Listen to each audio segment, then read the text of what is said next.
Have you ever experienced a moment when just one sentence could change your entire life?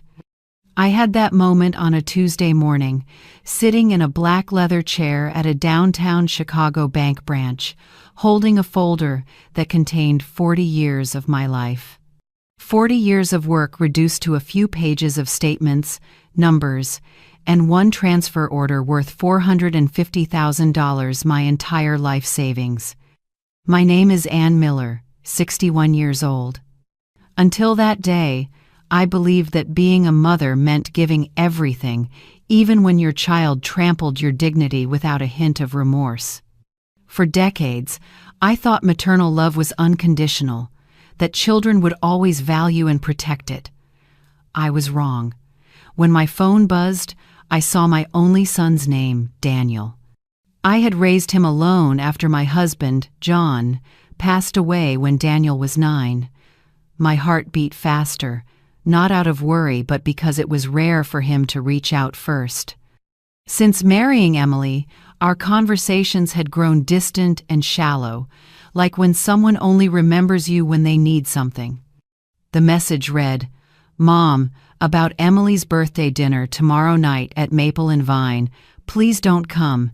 Emily doesn't want you there. You make people uncomfortable. It's best if you don't show up." I read it once, twice, 3 times. The words didn't change, but my mind went blank. At that very moment, I was sitting across from the bank manager, about to transfer $450,000 to complete the purchase of a luxury condo in Northridge, Daniel and Emily's dream home.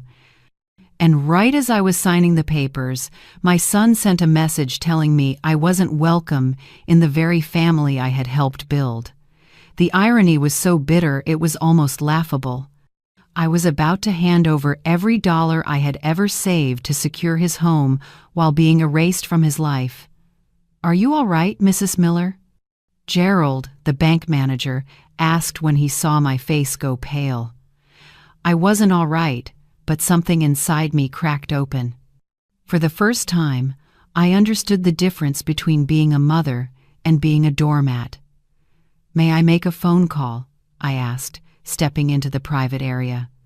My hands trembled slightly as I dialed, not from fear, but from a slow-burning anger rising inside me. Daniel picked up. "Hey, Mom, you got my message, right?" His tone was light, as if crossing his mother's name off the guest list was nothing unusual. "I did, son," I replied. "I just wanted to be sure I understood it correctly." "Oh, Mom, don't be upset. Emily's just stressed. You know how she is.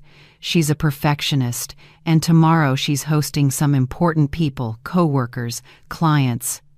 She just wants everything to be perfect." Perfect meaning a dinner without the mother who spent 30 years teaching school, then opened a small craft shop to pay for her son's tuition. "So I make things less perfect?" I asked quietly. "No, it's not like that, Mom. She's just afraid you'll feel out of place. Everyone there's from a different background, a different status." I repeated his words slowly. "A different status. And which one do I belong to in your eyes, Daniel? Mom, don't turn this into a big deal. Emily comes from a traditional family. They have a certain way of living, and you're just simpler." Simpler. That word again, the polite way of making me feel small. "Don't worry, son, I understand," I said. "Great. I knew you would. We can do lunch Sunday. Just the 3 of us, quiet and easy. A safe lunch with the embarrassing mother. All right then. Goodbye, Daniel." I hung up and sat still, watching people rush in and out of the bank, each busy with their own plans. And there I was, about to give away my life's work to a son who saw me as an inconvenience. But something changed in that moment. It felt like a fog I'd lived under for years finally lifted. I realized my worth existed only when my wallet was open. I went back to Gerald's desk, mind clearer than ever. "I've changed my mind." "Cancel the transfer." He looked stunned. "Ma'am, Everything's ready. The sellers are waiting. It's a large amount, $450,000. Cancel it. Are you sure? There may be penalties for withdrawing. I'm absolutely sure. May I ask why? He said. I smiled. Because I just realized I deserve more respect than this. As he turned to his keyboard, my thoughts drifted to the past, Daniel, as a little boy, sitting at the kitchen table doing homework while I graded papers late into the night. The nights I stayed up crafting handmade items to sell just to cover his school fees, the weekends I skipped rest to earn enough for his English classes. I remembered all the dinners I declined, the movies I never watched, the dresses I never bought, all so my son would never feel deprived. "Mom, when I grow up, I'll take care of you," he once told me at 10, seeing me exhausted after a long day of teaching and sewing late into the night. "You don't have to, sweetheart," I had said. "Just love me, and that's enough." I was naive. I thought love meant gratitude, respect, understanding. For him, love was politeness between one bill and the next. "It's done, Mrs. Miller," Gerald said. "The transfer's canceled. Your money's safe." "Thank you." I left the bank feeling strange, not quite relieved, not sad either, but as if I'd finally woken from a long sleep where I'd been used without knowing. In the car, I sat for a moment, then texted Daniel, "It's all right, son. Enjoy the dinner." Short, calm, no anger, no explanation. Just acceptance that I was only welcome when money was involved. Driving home, I thought about all the signs I'd ignored, his visits becoming rare, the family gatherings I wasn't invited to, the conversations that made me feel like an outsider.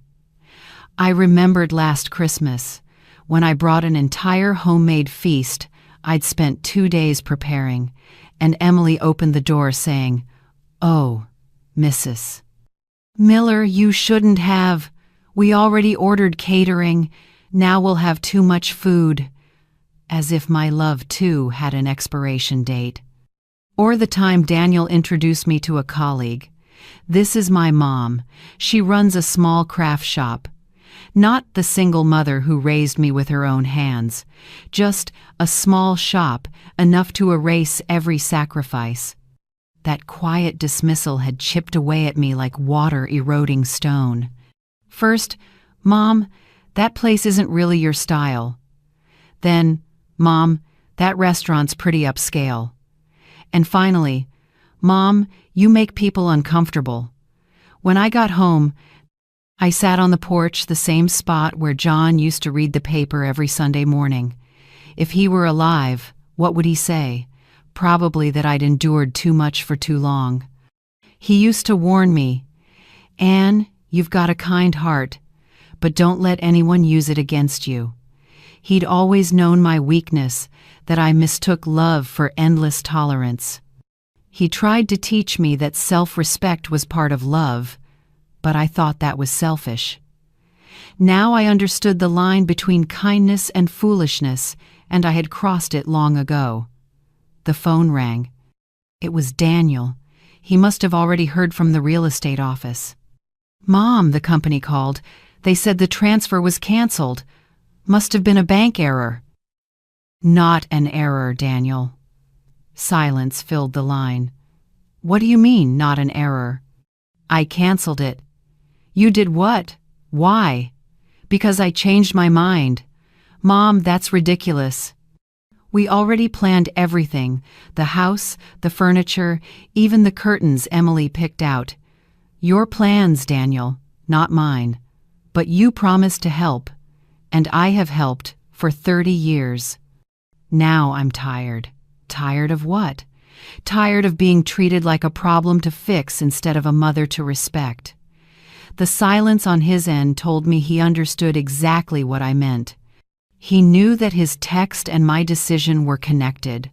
"Mom, the dinner thing has nothing to do with this. They're separate." "No, Daniel, they're the same. They're both about how you see me, how you treat me." We treat you fine. No, you tolerate me. That's not the same thing. You're being unfair.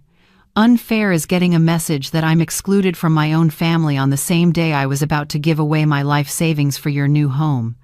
But those two things aren't related. They are.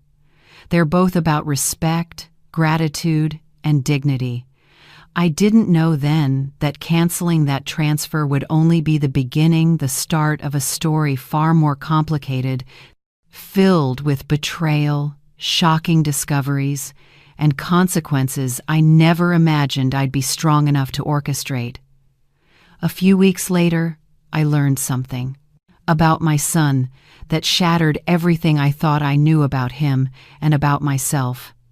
No longer burdened by the illusion of devotion from those who disrespected me, no longer pressured to be the perfect mother who gives endlessly without ever being seen. The next morning, I woke with a sense of freedom I hadn't felt in decades. The following day, Daniel called non-stop. I let every call go to voicemail. I needed silence to process what had happened and what it meant for my future. By late afternoon, Emily's messages began arriving.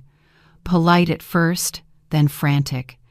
"Mrs. Miller, can we talk? There must be some misunderstanding." "A misunderstanding? Cutting your mother-in-law out of your family, that's a misunderstanding?" Days passed, then weeks. The calls faded.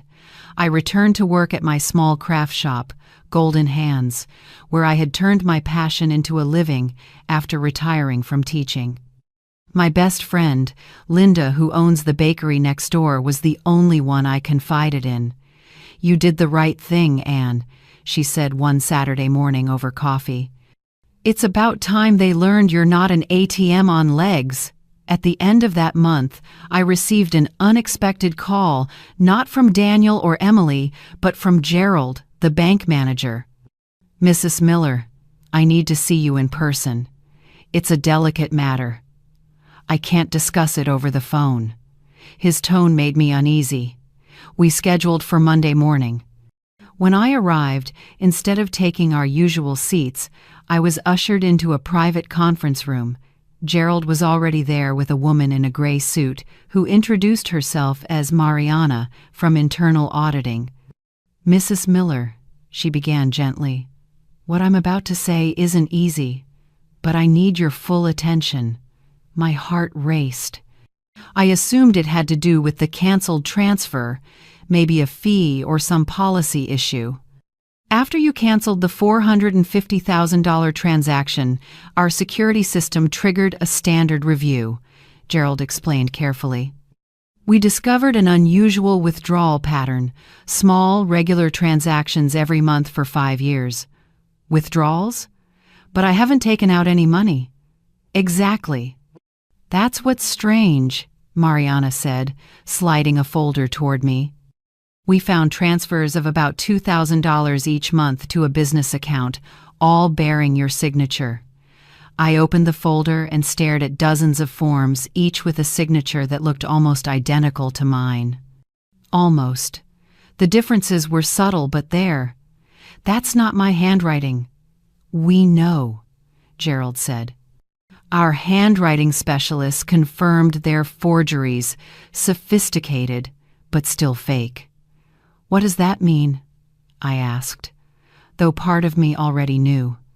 "It means someone with access to your banking information has been quietly withdrawing money for years, totaling around $120,000.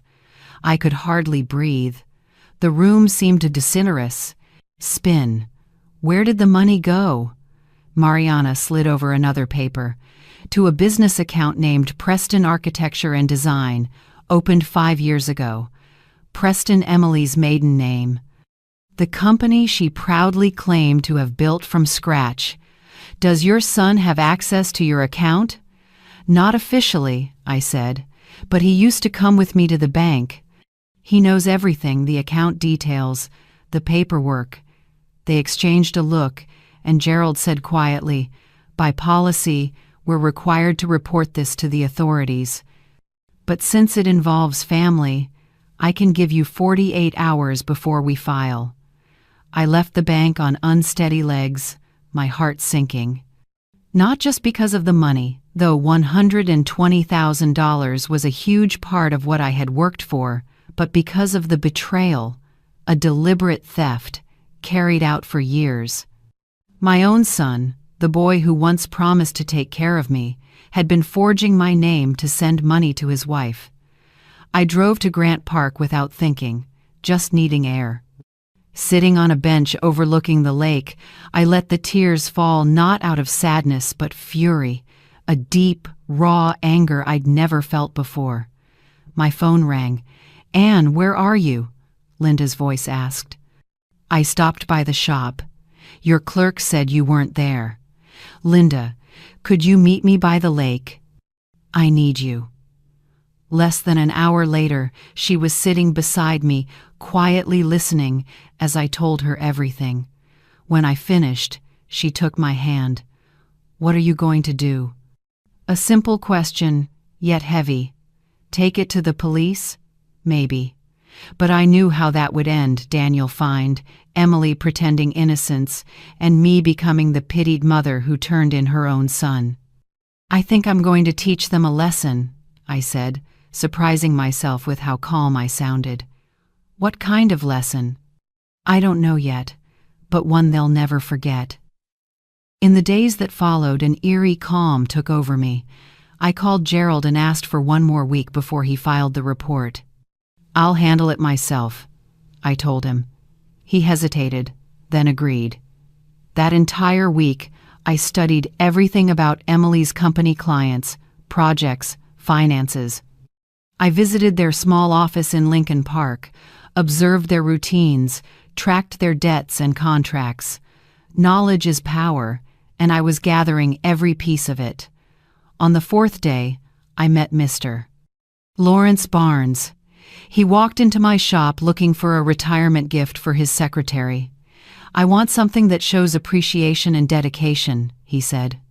While helping him choose, I learned he was a corporate and criminal attorney, a perfect coincidence. When he paid, he handed me his business card. "If you ever need legal advice, I'd be happy to help. You have a wonderful store." I slipped the card into my pocket. That evening, while writing out my plan, I realized I needed someone like him to make sure everything I was about to do stayed within the law. The next day, I called Mr. Barnes and set up a meeting. After I explained my situation, he said, "What you're planning isn't conventional, but if we handle it correctly, it won't break any laws. We'll make sure you're protected."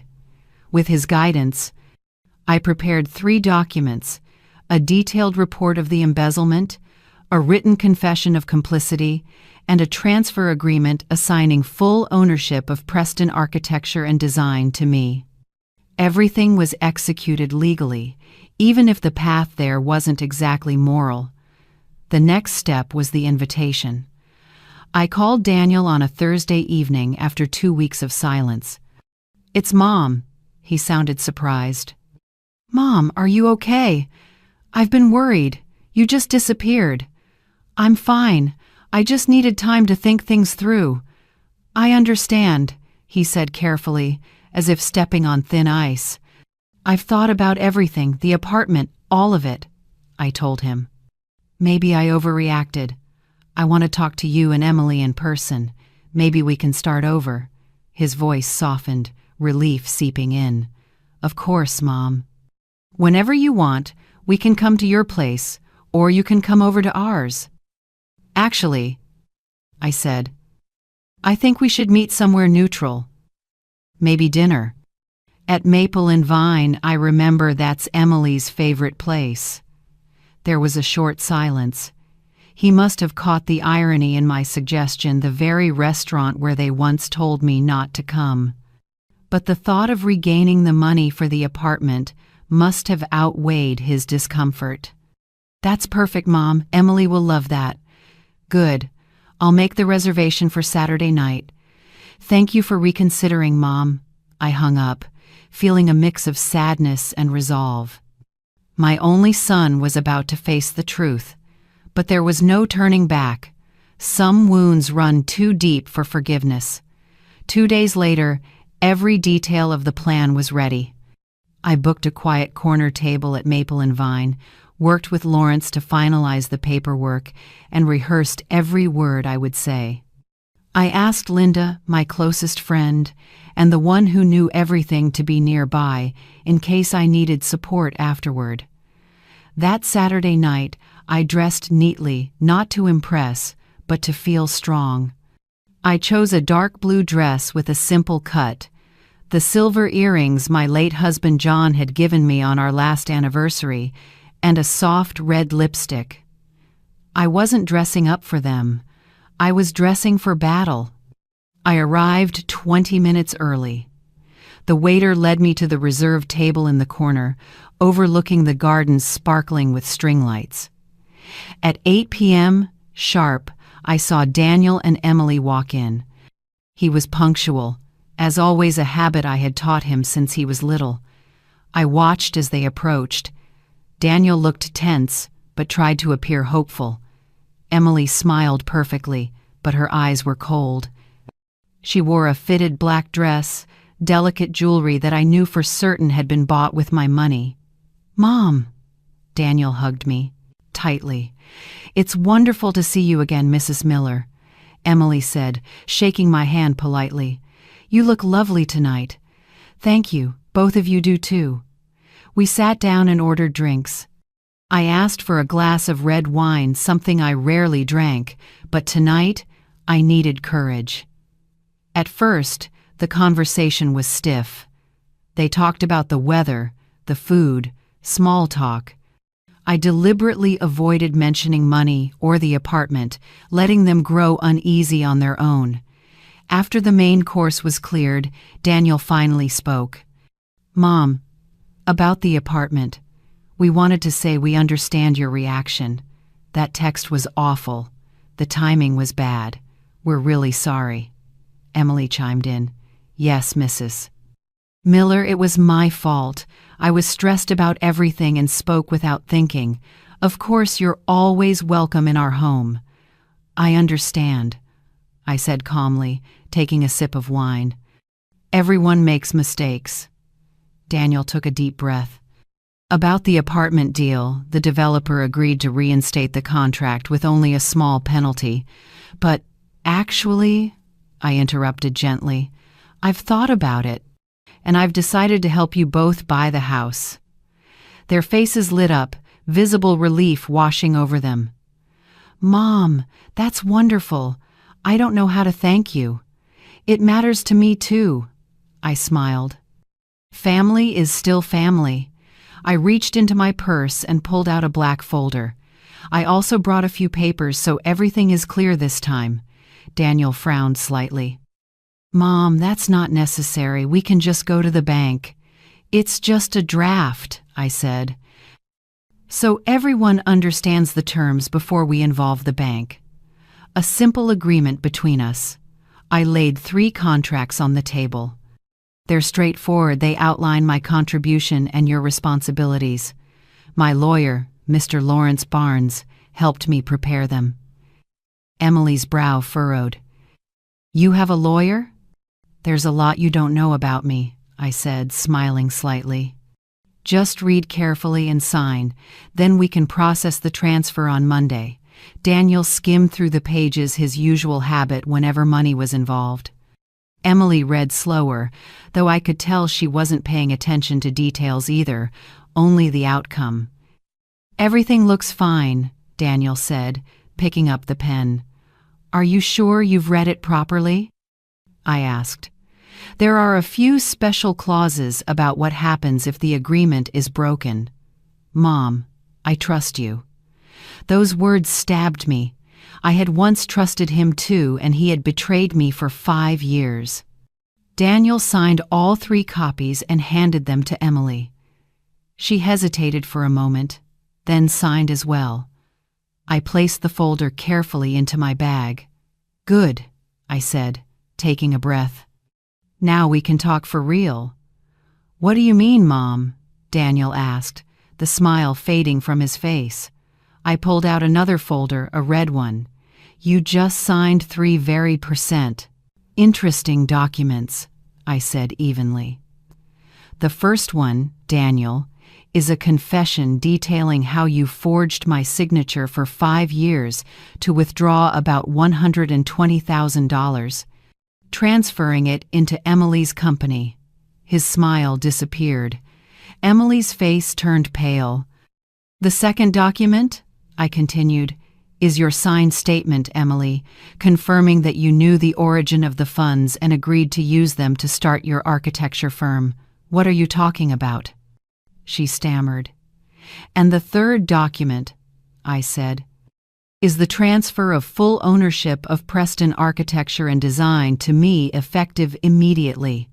I opened the red folder and spread out copies of forged transfer slips, bank statements, and handwriting verification reports. "Tonight, we're not celebrating submission," I said, looking straight at them. "We're celebrating my freedom. The bank discovered everything after I canceled the apartment transfer. A routine audit exposed it all." Daniel opened his mouth, but no sound came. Emily began to cry. "Mom, this is some kind of joke, right? If it's a joke, son, then you started it 5 years ago when you began stealing from me. Or maybe when you and your wife excluded me from a party paid for with my own money." "Mom, I can explain." "There's no explanation for betrayal," I cut him off. "Only consequences." I finished my wine and set the glass down gently. "Now you have 2 choices. 1, I take these documents to the police. Tomorrow, you'll both be charged with fraud, forgery, and theft. With that amount and that time span, Daniel, you could go to prison." "What's the second option?" Emily asked, trembling. "You do exactly what you just signed. Daniel, you forfeit your inheritance, repay every dollar you stole, leave Chicago, and end all contact with me. Emily, you transfer the company to my name immediately. No disputes, no delays." Silence filled the table. Daniel looked 10 years older. Emily sobbed, hatred flickering behind her tears. "It's up to you," I said, standing up and laying money for my part of the bill on the table. "You have 24 hours. After that, the file goes to the police." "Mom," Daniel's voice cracked, "how could you do this?" I looked him straight in the eye, not with the gaze of a blind, loving mother, but with the clarity of someone who finally saw the truth. "No, Daniel. The real question is, how could you do this to me? I gave you everything, my time, my love, my money, and you betrayed me." Then I turned and walked out of the restaurant without looking back. Outside, the Chicago sky was crystal clear. I took a long breath. The plan was complete. All I had to do now was wait to see which path they would choose. I didn't know then that this was only the beginning of a much deeper change, that the real reckoning wasn't about exposing them, but about rediscovering myself in ways I'd never imagined. The next morning, before I even finished brewing my coffee, my phone buzzed. A message from Daniel. "We accept your conditions. Please don't report us. Short, no excuses. No pleas, just surrender from 2 people who had cornered themselves." I set the phone down and lay still, staring at the ceiling where John and I had shared 16 years of our lives. A strange feeling washed over me. Not joy, not relief, but a deep, quiet peace, the kind that comes when a new chapter begins. Maybe it was a mix of sorrow and resolve. "So what now, John?" I whispered into the stillness, as if my late husband could answer. "What do I do with a victory that tastes this bitter?" There was no going back. The plan was done, the papers signed, and a new phase of my life was about to begin, one I had never envisioned. On Monday morning, I met with Lawrence at his downtown Chicago office, a sleek glass building that reflected the city skyline. He shook my hand, calm but sharp-eyed. "So they agreed to the terms," he said as he sat behind his large wooden desk. "I'm not surprised. The alternative was far worse for them. What do we do next?" I asked, feeling strangely empty despite the triumph. "Now we carry out every clause carefully," he said, opening the folder. "First, the company transfer. I've scheduled the notarization for tomorrow morning. Emily must be present." "She'll be there," I said firmly. The fear of public exposure would ensure her compliance. Next, the repayment.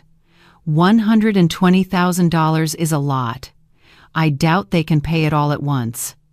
"I've planned for that," I said. "The contract includes a 24-month repayment plan." "Good. And leaving the city?" "I gave them 30 days, enough time to relocate." Lawrence studied me for a moment. "Mrs. Miller, I've been doing this for over 30 years. I've seen families destroyed for far less. Are you sure you want to sever all ties with your son? You still have time to reconsider." I went silent. Was I truly ready to cut the last thread connecting me to my only child? The answer came clear, painful, and final. When I discovered the embezzlement, I realized that was just the surface. The real betrayal started long before, when my son began treating his mother like a bank, not family. Some wounds never heal. Lawrence nodded without argument. "I understand. Then let's make sure your rights are fully protected." In the following days, everything unfolded exactly as planned. The transfer of the company was completed at a notary office downtown. Emily showed up in a black dress, as if attending a funeral. Maybe she was, the funeral of her ambitions. She didn't meet my eyes as she signed the papers, transferring full ownership of the company to me. The first repayment arrived on time. Daniel set up automatic monthly transfers to avoid speaking to me again. By the third week, I received an email with their new address in a small Midwestern town, a few hundred miles from Chicago. Daniel had taken a job at a small construction firm, earning far less. I should have felt triumphant, but instead, I felt a strange emptiness, as if I had won a war but was still fighting a deeper battle, one against my lifelong habit of putting everyone else before myself.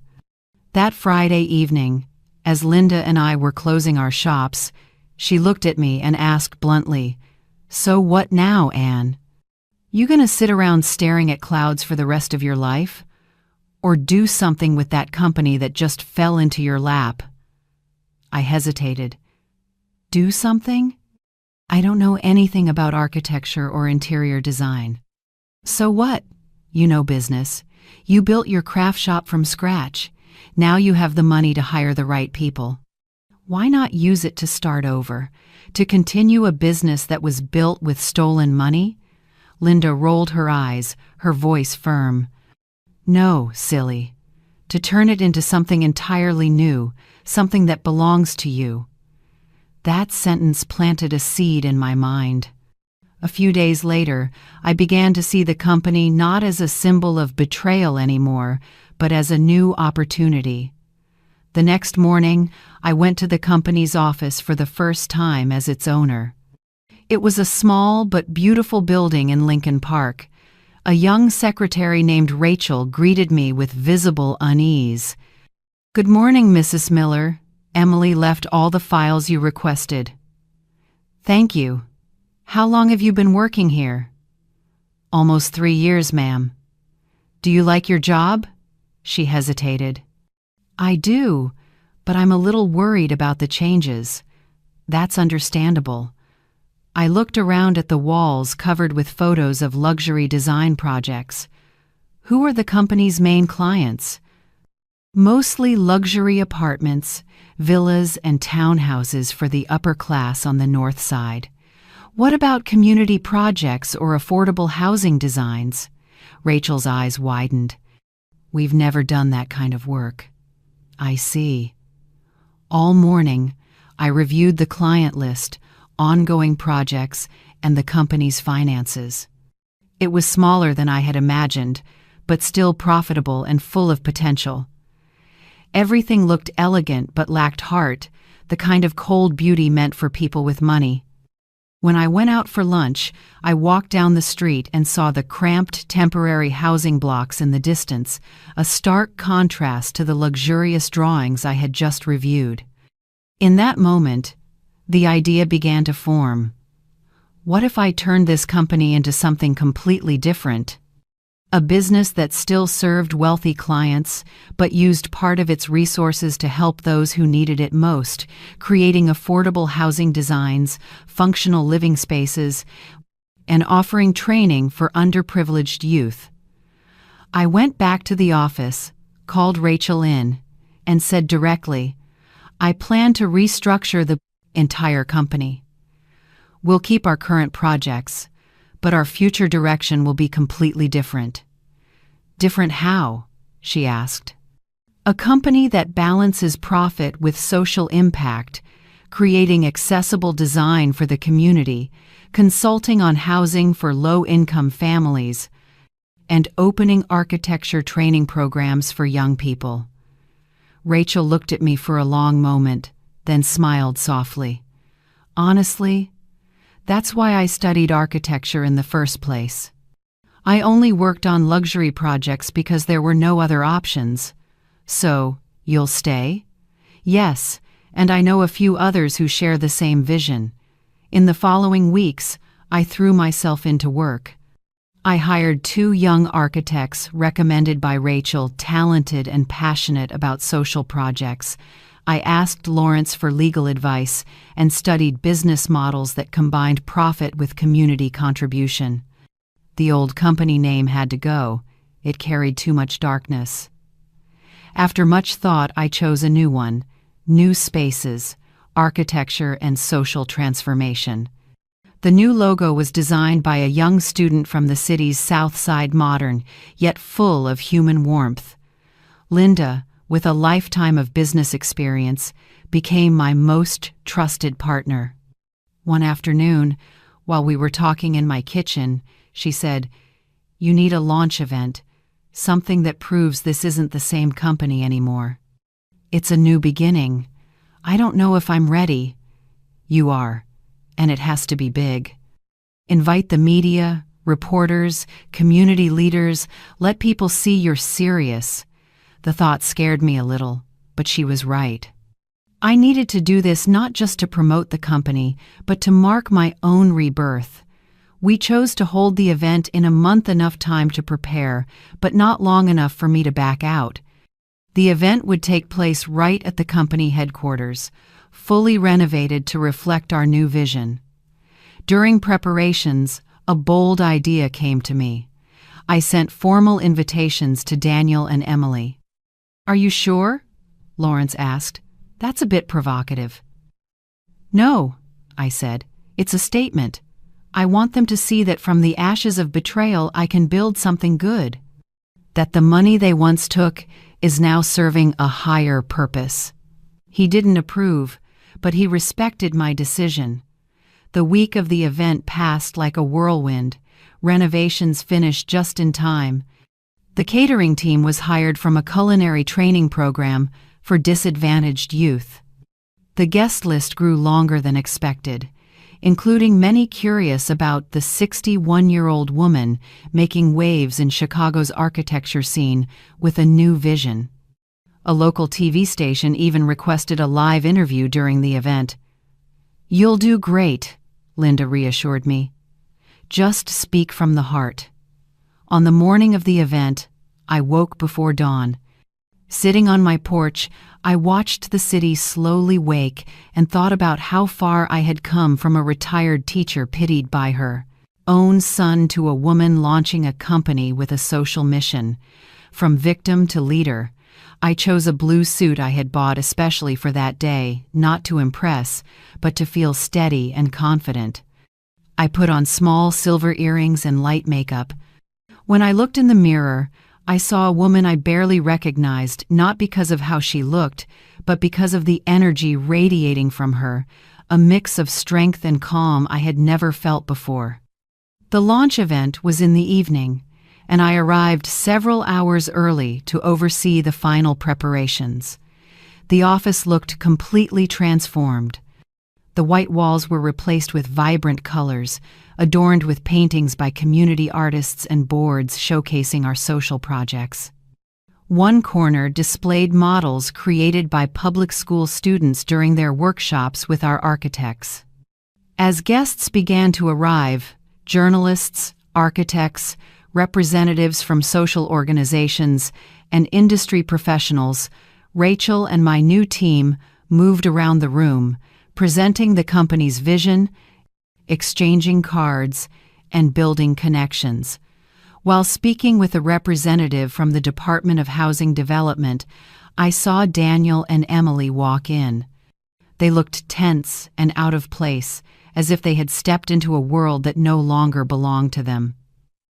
We met eyes briefly, and I gave a small nod. No words were needed. At 8 p.m. sharp, the reporter from the local TV station approached for the live interview. We stood in front of a large board bearing the company's new logo. The lights came on, the camera focused on me. The reporter smiled. "We're here tonight with Mrs. Ann Miller, founder of New Spaces, a Chicago-based architecture firm with a completely unique model. Mrs. Miller, could you share what inspired you to combine commercial projects with social programs?" I took a deep breath and looked straight into the camera, knowing Daniel and Emily were watching from the audience. This idea was born from a profound change in my own life. At 61, I learned that it's never too late to start over. Sometimes the worst betrayals lead to the most beautiful beginnings. I saw Daniel's face go pale. The reporter leaned forward, intrigued. "Betrayal? Could you elaborate?" "Let's just say I acquired this company under unexpected circumstances," I replied calmly. "And instead of continuing a model focused only on profit and prestige, I wanted to turn it into something that truly matters to the community." I spoke about our mission to democratize architecture, to create dignified spaces for those often overlooked. I mentioned our first project renovating a daycare center in the suburbs and explained that all company profits would go toward establishing a foundation called the Rebirth Foundation, dedicated to helping mothers rebuild their lives after hardship. When the interview ended, I looked around for Daniel and Emily. They were quietly leaving. When our eyes met, I saw not just fear or shame in my son's eyes, but the bitter realization that I hadn't just survived betrayal, I had turned it into something far greater than either of us. Linda came up beside me, gently taking my hand. I whispered, "Revenge isn't just a dish best served cold. It's a feast meant to nourish an entire community. That night wasn't just the launch of a company, it was the moment I was reborn. A woman who had learned that self-love isn't selfish, it's the foundation of every other kind of love. I had turned pain into purpose, betrayal into legacy. 6 months after New Spaces launched, everything had changed both for the company and for me. What began as an act of retaliation had evolved into something much bigger, with a life of its own that even I hadn't foreseen. The TV segment created a strong buzz. The following week, I received interview requests from newspapers, magazines, and even a podcast about midlife women entrepreneurs. My story, or rather, the simplified version I shared publicly, resonated deeply with people. The image of a 61-year-old woman rebuilding her life after an unnamed betrayal became a source of comfort for countless others. "You've become a symbol of strength and renewal," one journalist told me. I had never thought of myself that way. All my life, I had been the one who yielded, who understood, who put others first. Now, I was seen as someone who fought back. New spaces grew naturally, attracting both commercial clients and social partnerships. Rachel proved to be an exceptional manager, handling day-to-day operations, while I became the face and guiding vision of the company. Our first major achievement was completing the daycare project, transforming a makeshift space into a bright, safe, and inspiring environment. On the opening day, when I saw the children laughing and running around their new classrooms, I broke into tears. One teacher took my hand and said, "Mrs. Miller, you have no idea how much this means to us. These kids have never had a place truly made for them." I smiled through my tears. I had changed their lives with the same money that was once meant to buy Daniel and Emily a luxury apartment. Life, it seemed, had its own sense of irony. As the company continued to grow, I began working with Lawrence to formally establish the Rebirth Foundation. He guided me through the maze of legal requirements. "We need to clearly define its scope," he said. "Who will this foundation serve? How will it operate? And what resources will sustain it?" Those questions forced me to think deeply about my purpose. After many discussions with psychologists and social workers, we agreed that the foundation would support women over 50, those rebuilding their lives after major life upheavals such as divorce, widowhood, abandonment, or financial ruin. "There are so many programs that help young women start over," I told Lawrence, "but very few that focus on older women, who not only face financial hardship, but also the weight of age discrimination and the belief that it's too late to begin again." The foundation would not only provide financial assistance, but also create a comprehensive network: legal counseling, psychological support, vocational training, business mentorship, and, in some cases, temporary housing. One Wednesday afternoon, while we were discussing possible locations for the foundation's headquarters, an idea struck me something Linda later called a poetic masterstroke. I said, "What if I use the money Daniel has been paying back to buy the same apartment he and Emily once wanted and turn it into the foundation's headquarters?" Lawrence laughed. "You really do have a poetic sense of justice, Mrs. Miller." I contacted the real estate company that same week. By some strange coincidence, the apartment was still available. I immediately began negotiations with my own legitimate money, earned honestly. 3 months later, everything was finalized. The monthly payments Daniel sent became part of the fund that bought the apartment he had once dreamed of owning. There was something beautifully symmetrical about that. On the day I signed the ownership papers, the sky was crystal clear. I walked out of the notary's office with a deep sense of satisfaction, not just for settling an emotional debt, but for beginning something truly meaningful. I strolled through the nearby park, watching the city gleam in the sunlight, filled with gratitude and amazement at how life can turn itself around. Transforming the apartment into the headquarters of the Rebirth Foundation became New Space's next major project. By then, our team had grown to 5 architects and 2 interior designers, all working with contagious enthusiasm.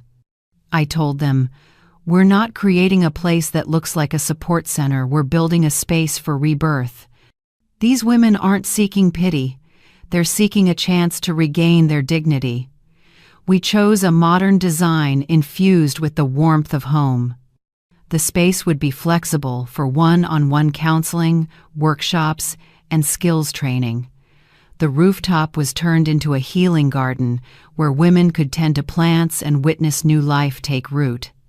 Over the 3 months of construction, I personally interviewed every member of the team who would work at the foundation, from lawyers and psychologists to financial advisors. I wanted people not only skilled, but compassionate. Most of them were women who, like me, had once started over.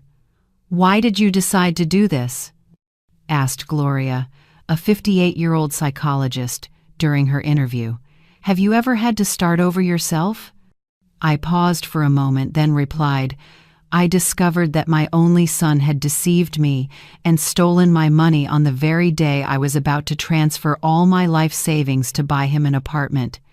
Gloria didn't show pity, only understanding, her eyes soft but knowing.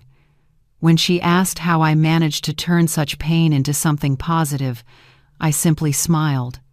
By refusing to be a victim in my own story, I chose to rewrite the ending. She nodded. "That's exactly what we need to teach other women to do."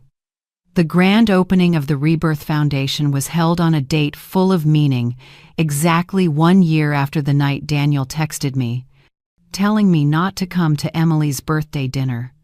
1 year that had changed everything. We planned a formal ceremony with city officials, women's organizations, and media representatives. I wanted women across America to know that it is never too late to begin again. The day before the opening, I received an unexpected call from the state where Daniel was living. "Mom," his voice was rough and tired. "It's me." My heart tightened. We hadn't spoken since that night at the restaurant almost a year ago. "Hello, Daniel. I read about your foundation at the apartment Emily and I were going to buy." "That's right. The opening is tomorrow." There was a long silence. I waited without prompting. "I'd like to come," he said finally. "I just want to see for myself what you've turned all this into." I hadn't expected that. Of all the possibilities I had ever imagined for my son, this one had never crossed my mind. "Why?" I asked. "Because I need to understand how you turned our tragedy into something bigger than both of us." I thought for a moment.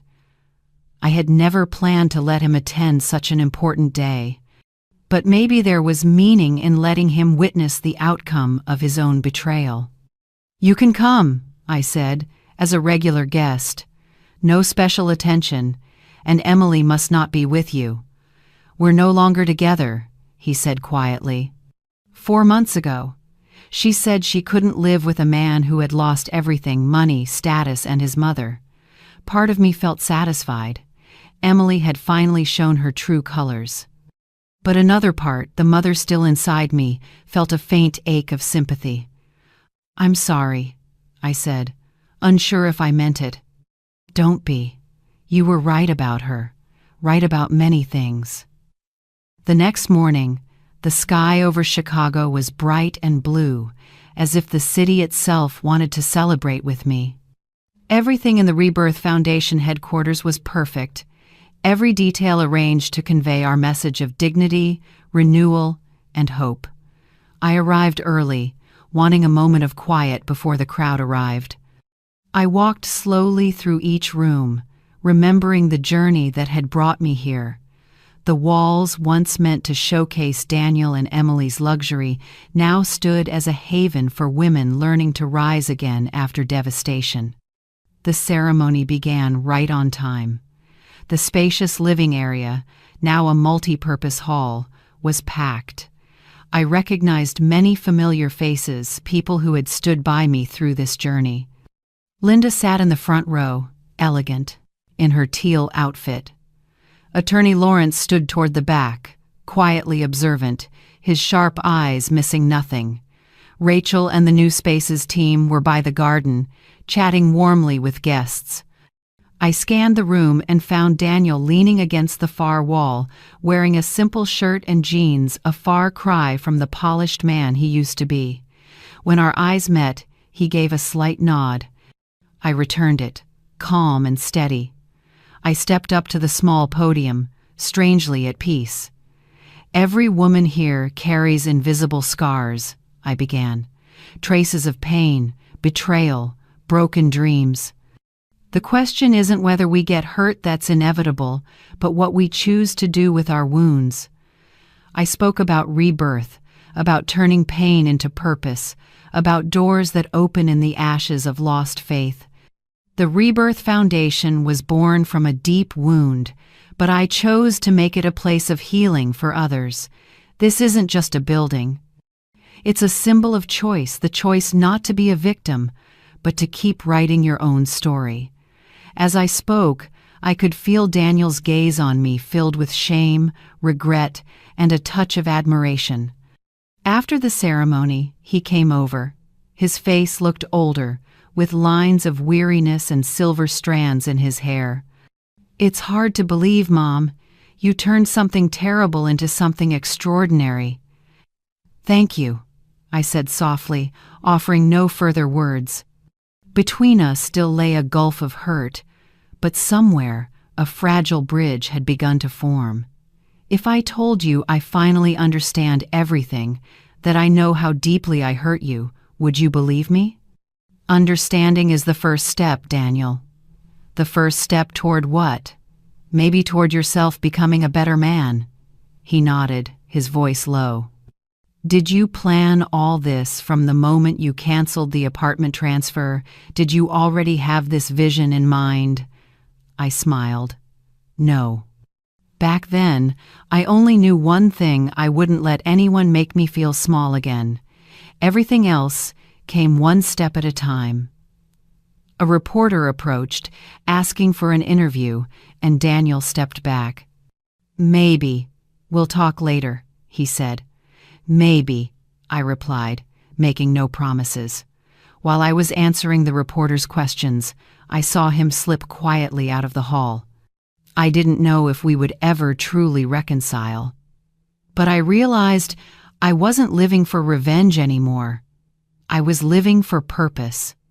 That afternoon, after all the guests had left, I went up to the rooftop garden, glowing in the sunset. Linda joined me, leaning lightly against the railing. "Anne, when you told me about Daniel last year, I thought you'd never recover. But look at you now, strong, peaceful, more alive than ever." I smiled. I've learned that the best revenge isn't making someone suffer. It's using the pain they caused to become someone they never imagined you could be. A year later, the Rebirth Foundation celebrated its first anniversary. There were no reporters or famous guests, only my team and the 32 women who had completed the program. We called them the Reborn. During the small gathering, a 67-year-old woman named Teresa stood to speak. She told us that after her husband died, she discovered he'd left her with nothing but debt and despair. "When I came here, I felt like my life was over," she said, her voice trembling but firm. "I thought I was too old, no one would hire me, no one would rent to me, and there was nothing left to start with." She paused, looking straight at me. But Mrs. Ann showed me that even the cruelest betrayals can become gifts if we're brave enough to change. The room erupted in applause. Teresa smiled. "Now I have my own small bakery. I'm debt-free. And most importantly, I've regained my self-respect." As the applause filled the room, my eyes stung with tears. If someone had told me 2 years ago that Daniel's cold message would become the beginning of all this, I would have laughed in disbelief. That evening, after everyone had left, I walked through the foundation's office. Every room carried its own meaning. The group therapy room with its warm fabric chairs, the creative workshop where women learn to paint, sew, and craft, the legal office, where volunteer lawyers helped them reclaim their rights, the community kitchen filled with the smell of fresh bread and the sound of laughter. I sat in a chair in the rooftop garden, surrounded by plants grown by the women themselves. The city lights shimmered in the distance like stars scattered across the earth. I thought about the past 2 years, the new people, the new challenges, the new life filled with meaning. My phone buzzed. A message from Lawrence. "The meeting with the mayor's office has been confirmed. They're very interested in expanding the foundation's model. I smiled. If this project succeeded, Rebirth Foundation would reach even more communities. Now, I simply called him Lawrence. Our relationship had grown beyond professional boundaries, starting with casual coffees after meetings, then long conversations that stretched until dusk. I didn't know what was blossoming between us. I only knew that my heart felt alive again after so long. Then came weekend lunches, concerts at the theater, art exhibitions. What we had wasn't a romance in the traditional sense. We both carried too many memories, too many scars. We understood that at our age, the most precious thing was honesty. It was a mature friendship that sometimes crossed into intimacy, but without pressure, without labels, without expectations. "We don't need to define what this is," he once told me, when I hesitated to name what was between us. "Let it be what it is, one day at a time." Those words felt like a soft breeze on my soul. All my life, I had lived within defined roles: daughter, wife, mother, widow. Now, I could simply be myself, without explanation, without apology. The phone rang again. This time, to my surprise, it was Daniel. Since the Rebirth Foundation's opening, we had exchanged only brief, polite messages. 6 months ago, he moved back to Chicago, taking a modest job at a small construction company. Occasionally, he sent greetings, birthday wishes, or shared articles about the foundation. "Mom, I heard you're meeting with the mayor's office tomorrow. I just wanted to wish you luck. I know how important this expansion project is to you." I was a little surprised he knew the information hadn't been made public yet. Perhaps Lawrence had mentioned it. They sometimes crossed paths professionally. I hesitated before replying. Even though the wound had healed, it still left a faint ache. I wasn't sure how to face this version of Daniel, humbler, more self-aware, trying to make amends. "Thank you, son. I truly appreciate that," I texted back. After a few seconds of thought, I added another line. "If everything goes well, we'll need an architect for the new centers, someone who understands the spirit of the foundation." The reply came almost instantly. "It would be an honor to contribute, even in a small way." I stared at the screen, flooded with conflicting emotions. Part of me was still cautious, but another part, the mother, wanted to believe my son could change. I set the phone down. Some decisions need time and distance to be made wisely. The meeting with the mayor's office the next day exceeded all expectations. They not only approved plans to open 3 new branches of the Rebirth Foundation in low-income districts, but also proposed developing a citywide program based on our model. "Your approach is very innovative," said the department director, a middle-aged man with bright eyes. "Most women's programs focus on victims of domestic violence or young mothers. You chose to help mature women rebuilding their lives, and the results are remarkable." I left City Hall feeling like I was walking on air. Lawrence walked beside me, smiling.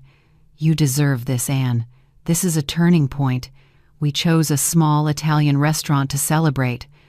When our glasses of Prosecco clinked together, I suddenly realized how completely my life had changed. 2 years earlier, I had been a woman ignored, valued only for the money I had. Now I sat across from a man who saw me for who I truly was, celebrating an achievement that could change hundreds of lives. "What are you thinking about?" Lawrence asked, noticing my silence. "I'm thinking about how life can completely turn around because of one moment, one decision." He nodded, instantly knowing I meant that fateful morning at the bank. "What I admire most about you," he said, "isn't just that you turned betrayal into something good, but that you did it without letting hate consume you." I smiled. I realized that if I kept feeding resentment, I'd still be letting them control me, even after they were gone. I didn't want to give them that power anymore. After lunch, we walked around the historic downtown area, discussing the next steps: more staff, more volunteers, more funding. I mentioned again that we needed the right architect, and Lawrence asked directly, "Are you considering giving Daniel that chance?" I answered with a soft smile, "I'm considering it. Still not sure." "He's been trying to make things right," Lawrence said. "He's living simply, working hard, and making his payments on time." "Are you ready to trust your son again?" I stopped walking. "I don't know. Maybe forgiveness is a journey, not a destination." Lawrence nodded. "Sometimes giving someone the chance to redeem themselves can save them just as you saved yourself." That night, I sat alone on the balcony, watching the Chicago lights shimmer across the river. I stayed up late, thinking about what he had said. The next morning, I knew what I needed to do. I called Daniel. "Can you come to the foundation this afternoon? I'd like to talk to you about a professional opportunity." "I'll be there," he said, without asking for details. At exactly 3 p.m., he arrived. Punctuality had always been something we shared. Daniel walked into the bright meeting room carrying a folder like a shield. "Thank you for seeing me. Sit down. Would you like some coffee?" "Yes, please." I poured 2 cups, gathering my thoughts. "As you know, the foundation is expanding. We're partnering with the city to open 3 new branches in the suburbs. I read the article this morning." "That's amazing, Mom," he said sincerely. "We need an architect who understands the foundation's spirit, someone who can turn an ordinary space into a place of healing and renewal, someone who can do more with limited resources." Daniel nodded, his eyes lighting up with hope. I continued, "I've thought a lot about this. These buildings must be both practical and symbolic. They need to tell the story of these women from collapse to rebirth." "An inspiring concept," he said, "architecture as a form of storytelling." "Exactly," I replied. "And I want you to lead the project." He froze, his eyes wide, then glistening. I don't know what to say. This is an opportunity I don't deserve." "It's not about deserving," I said. "If we're being honest, you're right, you don't. But this isn't about that. It's about being the right fit. You have the skills, and most importantly, you understand something few people do, what it means to lose everything and start over from ashes." He bowed his head. I went on. "Of course, there are conditions. You'll work as an independent contractor, reporting directly to Rachel, not me. Your name won't appear in any promotional materials. The focus must be on the women, not the designer." "I understand. And I agree to everything." I looked him straight in the eye. "Daniel, this isn't forgiveness. It's a professional opportunity based on your skills and experience. Our relationship is still unresolved." He nodded, his voice low but firm. "I'm not asking for forgiveness yet. Some bridges, once burned, must be rebuilt brick by brick if they can be rebuilt at all." I saw in Daniel the sincerity of the boy I once raised, not weakness, but honesty. And I thought, maybe, at last, we were both learning to be reborn in our own ways. We spent over an hour discussing the project's logistics. Daniel had prepared an impressive research file on therapeutic architecture and restorative spaces. My son presented creative ideas to optimize resources while keeping both quality and emotional value in every room. When the meeting ended and he was about to leave, Daniel paused. "Mom, can I ask something personal?" I nodded slightly. "Go ahead." He looked at me for a long moment and asked, Do you regret canceling that transfer? I mean, if you'd just given me the money to buy the apartment and kept the illusion of a normal family, maybe it would have been easier for you." His question stunned me. I had never asked myself that before. After a few seconds of silence, I replied slowly, "No, Daniel, I don't regret it. I'm sad that our relationship broke, sad that you chose to betray me in that way, sad that we both suffered. But I don't regret the decision I made that morning at the bank. That was the first time in my life I truly chose to love myself." Daniel nodded, his eyes downcast. "Thank you for being honest, and for this chance." After he left, I sat in silence, reflecting on our conversation. The road ahead was still long for the Rebirth Foundation and for any hope of reconciliation between us. But I believed, as he had said himself, that maybe things really could be rebuilt, one brick at a time. That evening, over dinner with Lawrence at my apartment, I told him about my decision. He smiled, pouring more wine. "I think you made the right choice for the foundation, and maybe for both of you." I nodded softly. "Maybe. Time will tell." Lawrence looked at me with warmth. "What I admire most about you, Anne, is your ability to turn endings into beginnings." I smiled. Over the past 2 years, my life had turned a page from pain to purpose, from betrayal to transformation, from the end of one chapter to the start of another, more honest and complete one. Daniel's message that year, the one disinviting me from his wife's birthday dinner, sent just as I was about to transfer all my savings to buy them an apartment, should have been just another humiliation in a long line of hurts. But instead, it became the turning point that woke me up. The real revenge wasn't making Daniel or Emily suffer, though I admit there were moments when watching them face consequences brought some satisfaction. The real revenge was becoming the woman they never believed I could be. I turned the apartment that was supposed to symbolize their status into a center that helps women rebuild their lives. I turned the money they stole from me into funding for new beginnings. That was the sweetest revenge, realizing that, in my 60s, my life was far from over, and the most meaningful chapters had only just begun. Now, at 64, I can say that the past 3 years have been the most transformative of my life. It all began with that cruel message, "Mom, you're not invited. My wife doesn't want you there." Those words broke my heart, but they also opened my eyes. I realized I had been nothing more than a walking wallet, needed only when money was involved.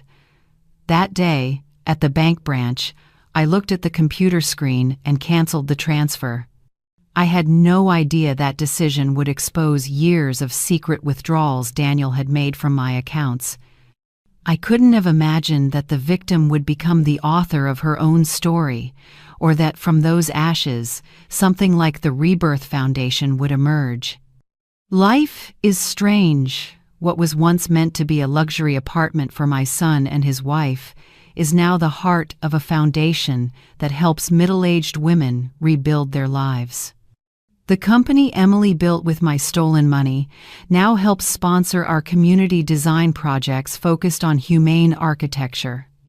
Every brick in the foundation, every smile of a woman we've helped, every new center opened in a struggling neighborhood, all of it is a louder answer than any act of retaliation. My relationship with Daniel is still under reconstruction. There are no miracles, and forgiveness hasn't fully come. Some wounds take a long time to heal, if they ever do. But there is room for hope, for rebuilding, step by step, brick by brick, just as he said. Daniel's contributions to the Foundation's architectural projects have been admirable. I can see real change in him. Emily left when she realized there was no more wealth or status to cling to, just as I once predicted. As for me, I've discovered parts of myself I never knew. Anne, the leader, the visionary, the woman who can stand before a crowd and inspire. Anne, the 64-year-old woman in a mature, mutual relationship with Lawrence, free of labels, filled with peace. And Anne, the woman who finally understands that loving yourself isn't selfish. It's the foundation of every other kind of love. If you're listening to this story and see a piece of yourself in it, if you've ever been used, dismissed, or pushed aside by those who should have valued you, I want you to remember this. It's never too late to start again. It's never too late to say no to disrespect and yes to yourself. You may not start a foundation like I did, but I promise that the moment you put your dignity first, something miraculous will happen. Doors you never knew existed will open. Genuine people will appear. And one day, you'll realize that maybe the best chapters of your life are still waiting ahead. Telling this story hasn't been easy. I've had to touch old wounds, relive pain I thought had faded. But I share it because I know there are many women out there like me, women who once confused sacrifice with love, who thought their worth had expired. To every one of you listening, I want to say, your story isn't over. That period at the end of your sentence is just the beginning of a new chapter, one that might be deeper than anything you've written before. I want to hear from you. Have you ever had a turning point that made you rethink how you love, live, or treat yourself? Share your story in the comments, because your words might be the light someone else needs to find their way. And if you'd like to keep walking this journey with me, where every story is a lesson and every pain an opportunity to grow, stay with us and listen to the next chapters together. Because sometimes the most beautiful things only begin when we dare to rewrite our own lives.